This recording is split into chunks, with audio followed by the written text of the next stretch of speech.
पूरे देश की जनता को इस बात की खुशी है कि सुप्रीम कोर्ट के माध्यम से कम वो सूची आ जाएगी, जिस सूची में ये पता लग जाएगा कि इलेक्टोरल बॉन्ड्स किन्होंने दिए हैं।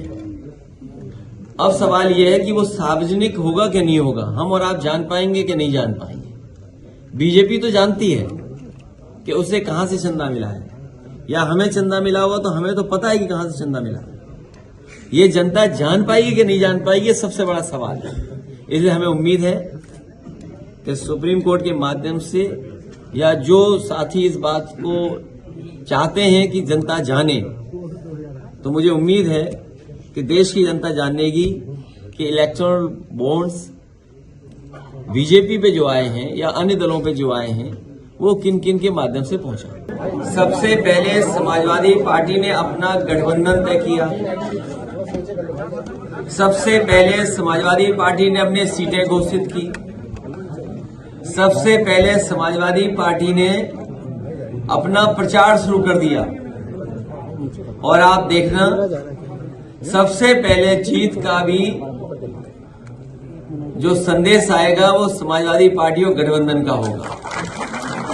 तो सबसे पहले गठबंधन किया, सबसे पहले सीटों का बंटवारा किया, सबसे पहले पार्टी कैंपेन सॉन्ग रिलीज किया। तो आप पहली सूचना भी समाजवादी पार्टी और गठबंधन की सीट की जीत का आपको सुनने को मिलेगा। जहां तक बीजेपी का सवाल है, कल भी आपने भाषण सुना होगा। जो एयरपोर्ट रनवे का उद्घाटन हुआ वो समाजवादी पार्टी की सरकार में बना, नेताजी के समय पर बना। उसका एक्सपेंशन समाजवादी पिछली सरकार में हुआ, चाहे वो आजमगढ़ हो, चित्रकूट हो, मुरादाबाद हो, या लखनऊ का जो टर्मिनल बना है, जिस समय समाजवादी सरकार थी, लैंड एंड एक्विजिशन से लेकर के सब काम उस समय हुए थे। और उसका परिणाम ये हुआ कि आज आपको वो काम सब दिखाई दे रहे हैं। ये जो नारा देते हैं सबका साथ सबका विकास, ये सबसे ज्यादा झूठ है। सबका साथ कहां दिखाई दे रहा है? सबका साथ कहां दिखाई दे रहा है? सबका विश्वास कहां है? इससे ज्यादा झूठा नारा और क्या हो सकता है? इसीलिए ये चुनाव संविधान बचाने का है। बाबा साहब भीमराव अम्बेडकर जी का संविधान दिया उसको बचाने का है, लोकतंत्र बचाने का है।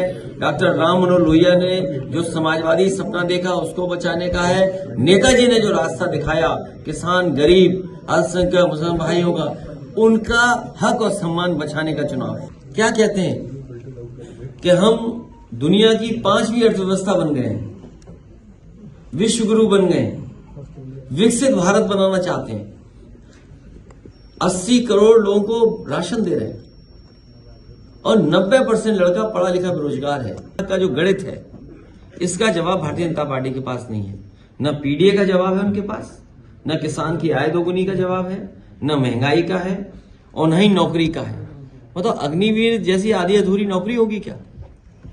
आप एमएसपी दीजिए और पूरी नौकरी दीजिए, जिससे वर्दी पहन करके नौजवान को सम्मान मिल सके। कर्ज के चलते कल एक और लखनऊ में कारोबारी ने सुसाइड किया। एक नहीं, अगर हम एनसीआरबी के आंकड़े देखेंगे तो 1 लाख किसान ने आत्महत्या की है। नौजवानों की अगर हम देखेंगे, गरीबी के कारण, बेरोजगारी के कारण, आप सोचिए परीक्षा कैंसिल हो गई, नौकरी नहीं मिली, तो वही ब्रजेश पाल नौजवान कन्नौज का, उसने अपनी डिग्रियां जला दी और कहा कि ये डिग्री किस काम की है जो मुझे नौकरी नहीं दिला सकते। वहीं फिरोजाबाद में एक बेटी वर्षा, परीक्षा कैंसिल हो गई, उसकी वजह से आत्महत्या कर ली। ऐसे न जाने कितने केस हैं नोएडा से लेकर के गाजीपुर तक, जिसमें कई लोगों ने जान दी है। पुलिस की प्रताड़ना से जान जा रही है, पुलिस अन्यायकारी उससे जान जा रही है। सूदखोर डेली दबाव बना रहे हैं, जो लोकल स्तर पे सूदखोर हैं, जिसके खिलाफ कार्रवाई होनी चाहिए। बलिया में, आपके इलाहाबाद प्रयागराज में, बहुत सारी जगह पर ऐसी घटनाएं, ये सब को बढ़ावा दे रही है भारतीय जनता पार्टी।